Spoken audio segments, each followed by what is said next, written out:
Hi, my name is Nick. I have an idea for a story. I want to be a writer, and this is where I've been writing.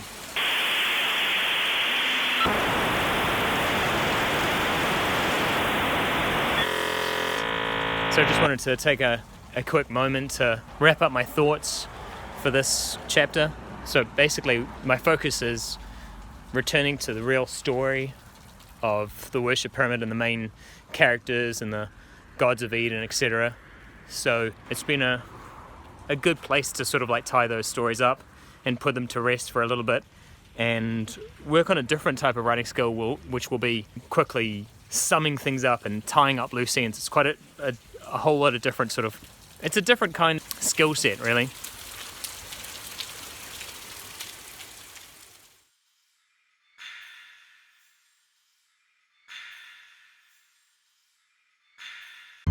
No one needed to play the fool in this world. Rather, they were each other's fools. Everyone was a fool.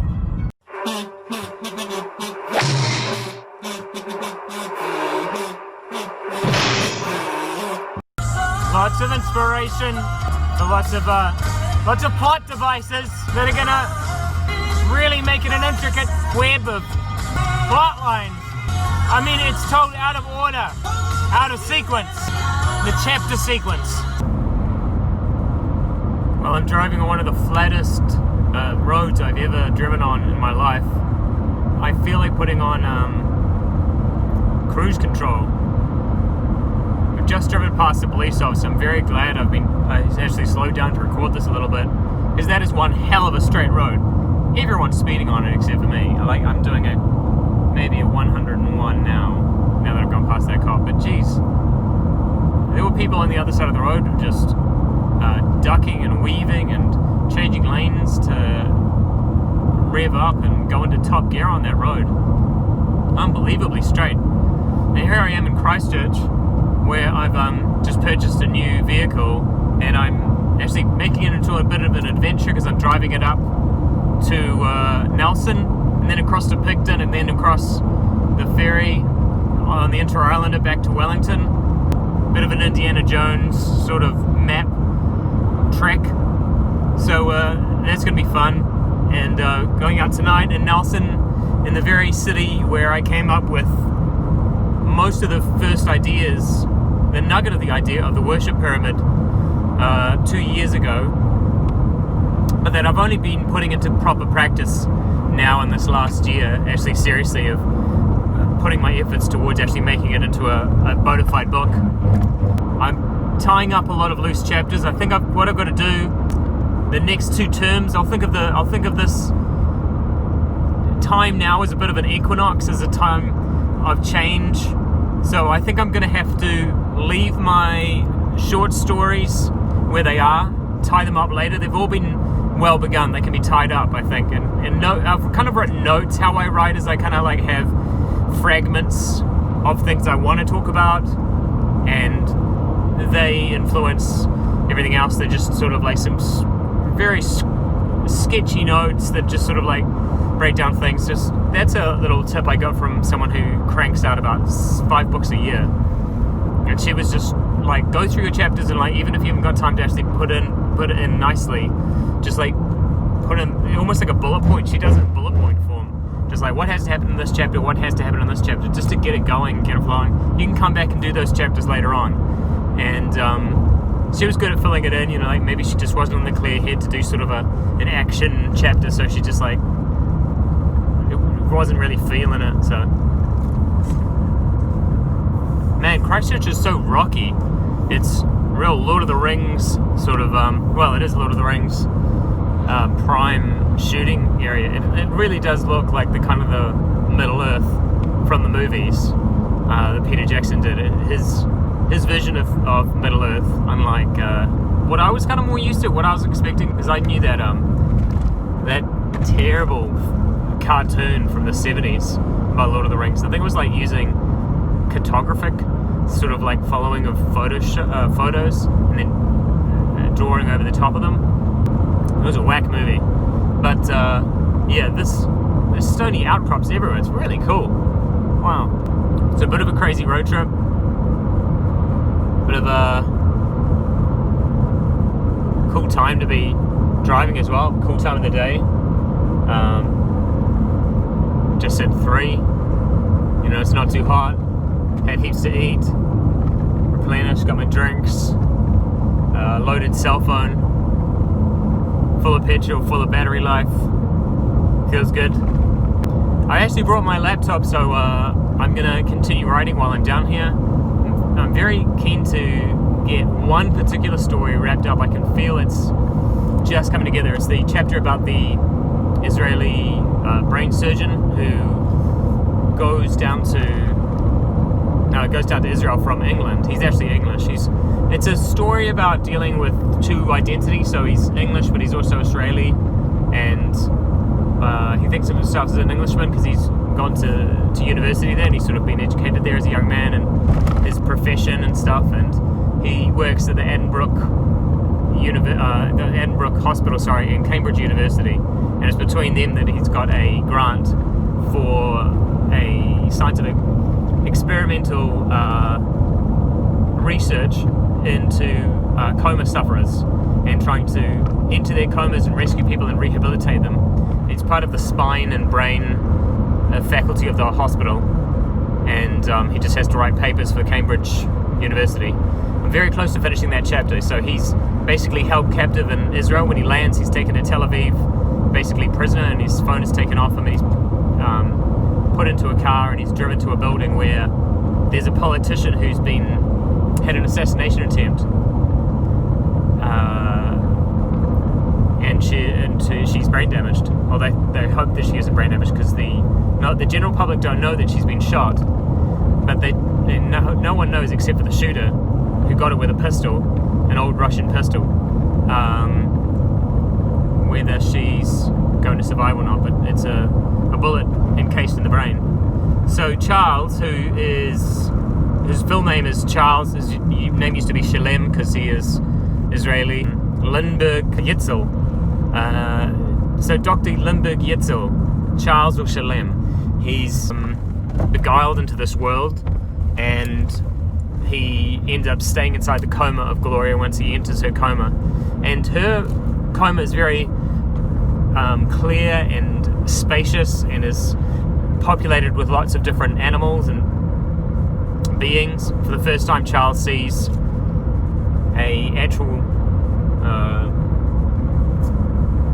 coma populated, like a coma world populated with beings other than the coma sufferer. Most of them are sort of smoky houses or like gloomy lakes or strange doors where the coma sufferer is alone in an empty, murky world, and they're just like sort of like asking for a way out.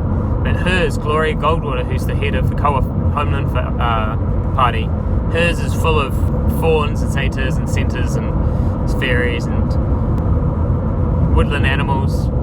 And Bahket, the deity and one of the 9 consciousness, basically turns into an idol when the sun falls, because her power is sort of related to the sun, just as Charles' concept of the wolf god is related to the moon.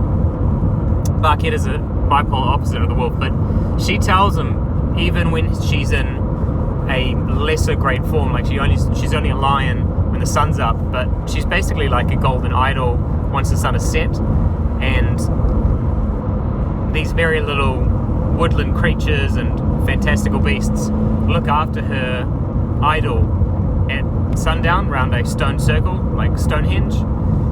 And she tells Charles that basically like he was sent in there to like just basically broadcast for Gloria and never meant to leave.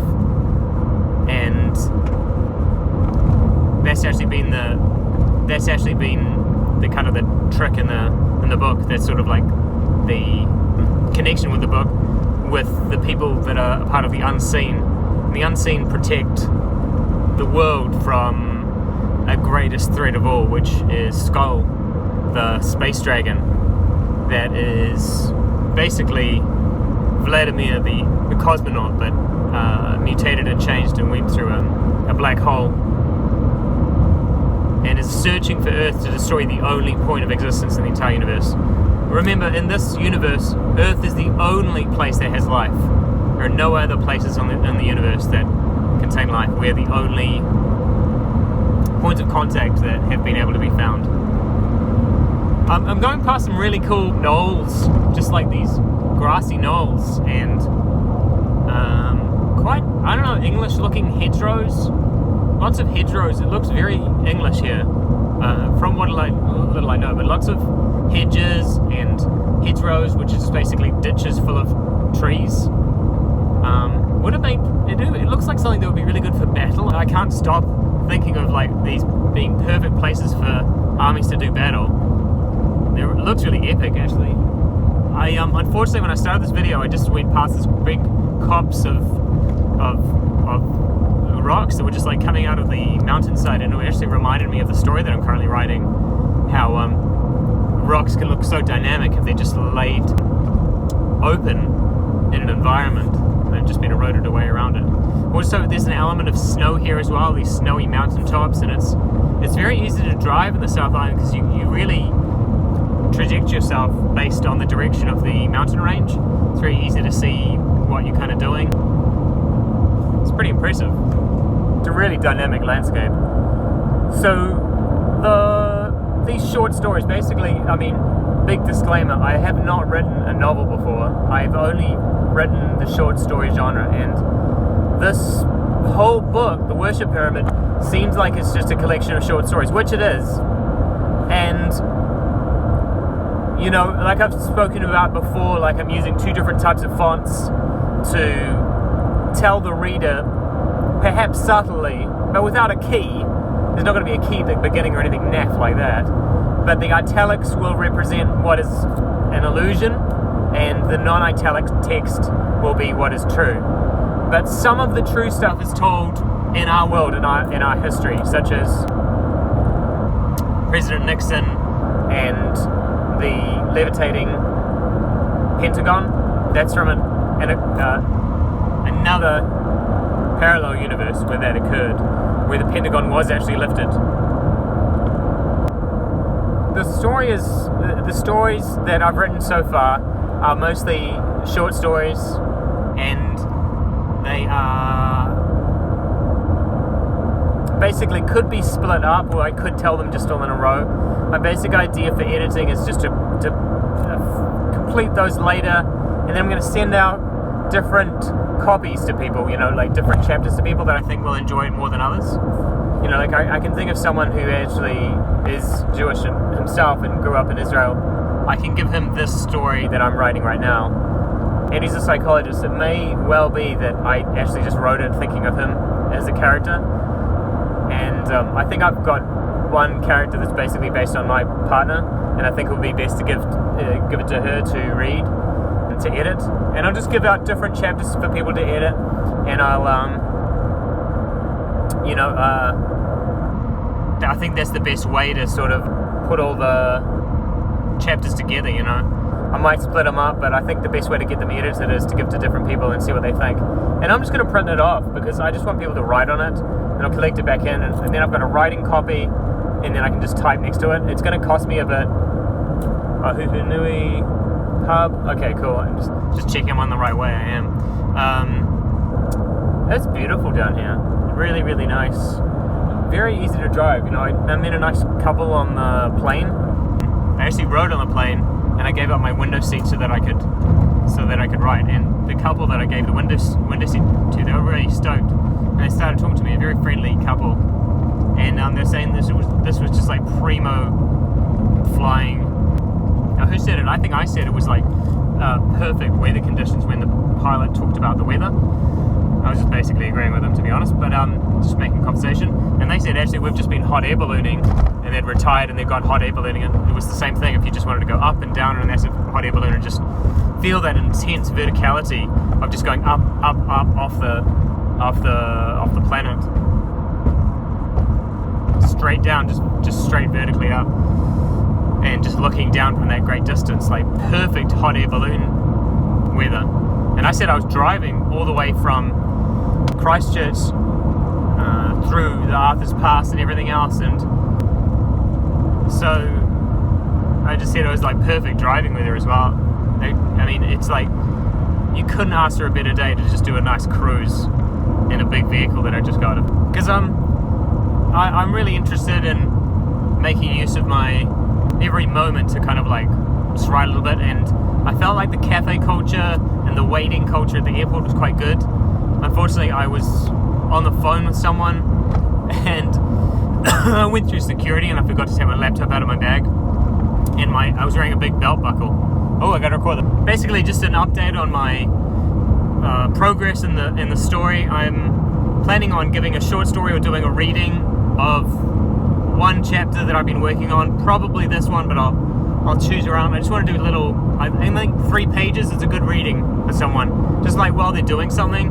So my 2 friends that live in Nelson, I'm going to do a couple of readings for them. I think nothing more than 3 pages at a stint, just while we have a coffee. I can like drink coffee and like drink tea and read at the same time. Some people just want to sit back and relax. So I'm going to do about average of 2 to 3 page readings with them, see what they think, get some feedback. Might even print some out for them to read and just like note before I leave after the 2 days. I'm finding it really good to just have that time to like collect my thoughts and be inspired by the island and place that I was in when I first thought it up, because the initial story I had, the origin of it was from Nelson, so I'm really keen to return to that place and just really be inspired and just feel the senses and the excitement that I first had again, just sort of like re-inspire myself.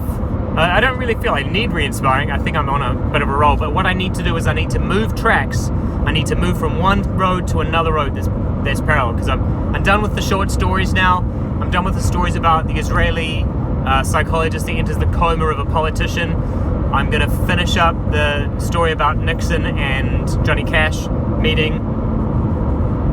The boy in the Midwest who develops a game creating sort of device and a Doom level builder, all that kind of stuff. So I mean, I want to return to the main story. I've had fun. I think I'm a better writer for it, but I think I need to just stitch those up later. And now I need to return to the main event, which is Malachi and Awen, the 2 gods who are escaping the system and hoping to join the Crescent to live a better life. But they run into 981, the Guildborg, and everything else falls into place. It's been really good to come here. Already I think I'm feeling a seasonal shift just in my life and the way I'm going to approach the writing. I think I've got a good system together. I'm comfortable when I write. I know how to do it. I know the amount of edits you need to do before you even read it for a person, because you don't want to be embarrassed and make edits and be slowing down when you're making a reading to someone. I've got to sort my grammar out. I don't write very traditionally, so I've really got to suss that out, because I'm sure I'm making heaps of mistakes, which is very embarrassing, but only because I'm a first-time writer, I can't just send a draft in to a literary agent. I've got to write the whole thing. The whole thing's got to be finished, right? As a first-time author, there's no way around that. It has to be finished and possibly edited, kind of as well. That means getting my ass into gear and returning to the main story that's going to stitch all these other short stories together. Thinking professionally now. So it's going to be a really good time for the next 2 days. I'm going to be pretty busy because I'm like moving things around, changing ownership, checking email, hanging out with friends, going out tonight, and then catching a ferry, going to a market. So I'm probably not going to record anything else, but it's been really good to come down. I've just been timing myself how long I've been writing. I've actually nearly written for 3 hours already, which is pretty good for 2 days. Back to work, back to school soon. I'm returning to work on Monday, so this is my last week of holidays. This is going to be fun to drive all the way from Christchurch through Arthur's Pass and see the country and take some photos and be inspired and show my friends my story as well. Hang out, have a good time, relax, come back victorious with the massive mammoth that I've managed to capture, which is this huge beast, this van that I've purchased while I'm down here. That's my haul, and it's gonna be really cool. So from here on in, bit of a change of tact, change of taste, change of season, change of writing character focus, change of story focus. Plot twists. Oh, and plot twists are always important, so I have to remember to do the plot twist at the end of the Israeli one. The fact that Mr. Lublin, Mr. Levin, Abraham and Tobiah had always planned for him to not be able to get back. They'd asked someone else in the Conduit project to make sure that they'd paid them really well to make sure that Charles was going to be trapped in the coma forever. So he's stuck in this world, he's in a coma himself, along with Gloria, who stays in the coma with him. But both Charles and Gloria, the characters, are now dedicated minds for Bahket. And so their brains and their connection and their devotion to the deity of Bahket are now used. And this is like the very, very early days. So that kind of a story, for example, the Israeli politician story, that will not be in italics. But the boy in the Midwest will be in italics. Nixon meeting Johnny Cash will not be in italics. Scarlett living in the 1980s Yorkshire scene of the goth, first sort of scene of the 80s, that will be in italics because that is an illusion. Malachi and Awen obviously not in italics because that's not an illusion, that is reality. Vladimir's story will not be in italics because he goes on to actually become Skull, who is the ultimate threat to life on planet Earth. And the only way to repel Skull is essentially to have a human being, God, sacrificed, as in fed to a Serenid. And when a Serenid feeds upon the energy of a God of Eden, it creates a power shift and a disruption in the location of planet Earth, which hides the location from Skull, who is planning to destroy planet Earth and bring ultimate peace to the universe through the lack of all life. And then the only thing left will be himself. Now, Skull is not an agent of the bear.